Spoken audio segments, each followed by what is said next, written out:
All right, welcome back. So today we're going to talk about doing joins. Now, this is very, very common in a lot of different shapefiles, and in particular, government data is one of the most common places that you'll need to join data. That's because they do their boundary files in a separate category from everything else.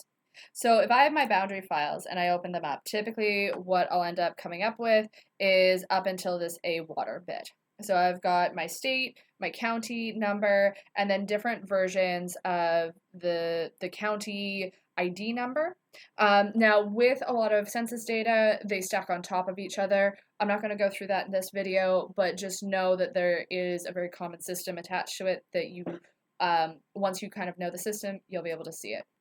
You've got the name, you've got your area for land and water, and you have different versions of the GeoID again.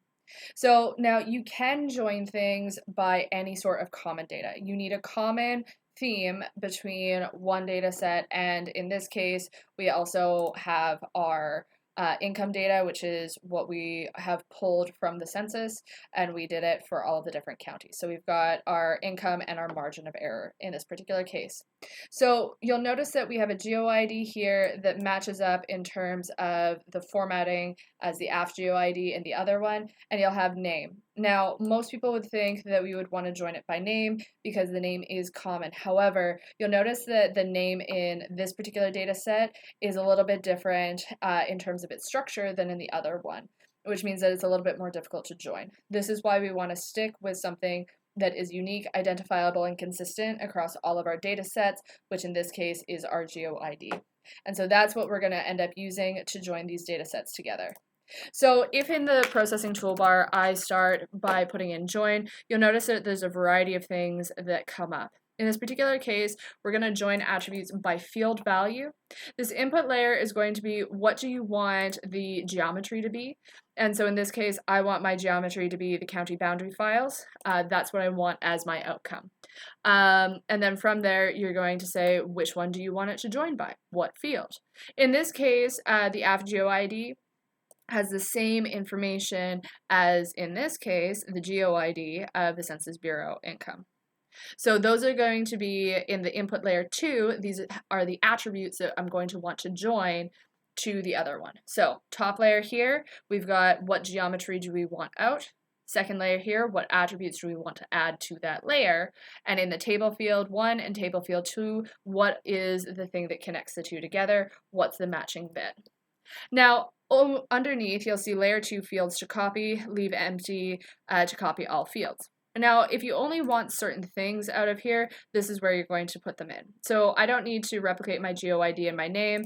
I don't really need the margin of error in this case. I just want that income. I want to attach that so I can visualize it. So that's what I've put in there. And then the join type is how many things are in each layer. So do I only have one in one and one in the other? Do I have one in one section, many in the other? How does this all work together?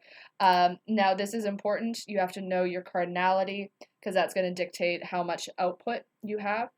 In this case, it's a one-to-one. I have one county in one field, one county in the other field. There's no extra stuff, and that's good.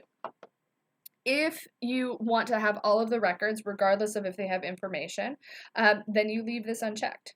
If you want to only have the things that have data in them in that attribute, then you're going to say discard the records which cannot be joined. Now, I'm going to keep all of the records in this case, but I might run this again to show you the difference, just so you can see. Now, if you don't put this in, it'll create a temporary layer that has it joined together, or you can save it to a file, and this is going to create a flat file with whatever that data happens to be. So I can say census boundary income data. Typically, in this case, I'd want what year it is. I don't remember what year I pulled the census information from, so I'm just going to put it like that, and then I'm going to hit run. Okay, so in this case, I've got 841 features from the output layer, which were successfully matched, and 2,392 layers that could not be matched for whatever reason. So I'm going to go back here actually, and I'm going to flip this, and I'm going to add in and create a new layer that's called the inner join, and I'm going to discard layer records which could not be joined. I'm going to run that now.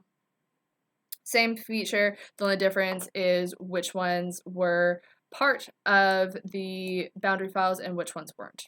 Okay, so you'll notice that if I take this first one, the census boundary income data, it joined all of the features.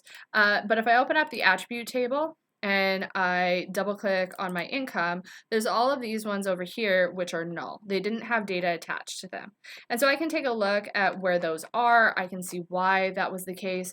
Oftentimes with this sort of thing, what ends up happening, if I know that my GeoID was correct, is that there's something going on. In the case of the census, oftentimes they don't collect data that ends up being personally identifiable. If there aren't enough people in a county, they just won't end up with that data set. They won't include it. So that is oftentimes what happens.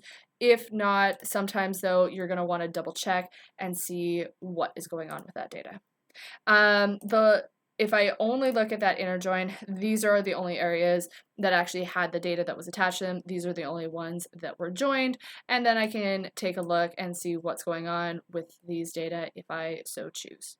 So that is how we add data together. That's how we join it together using that table attribute field. Important keys: unique, identifiable, common among data sets. And that's what I got. Thank you guys so much. See you back here soon.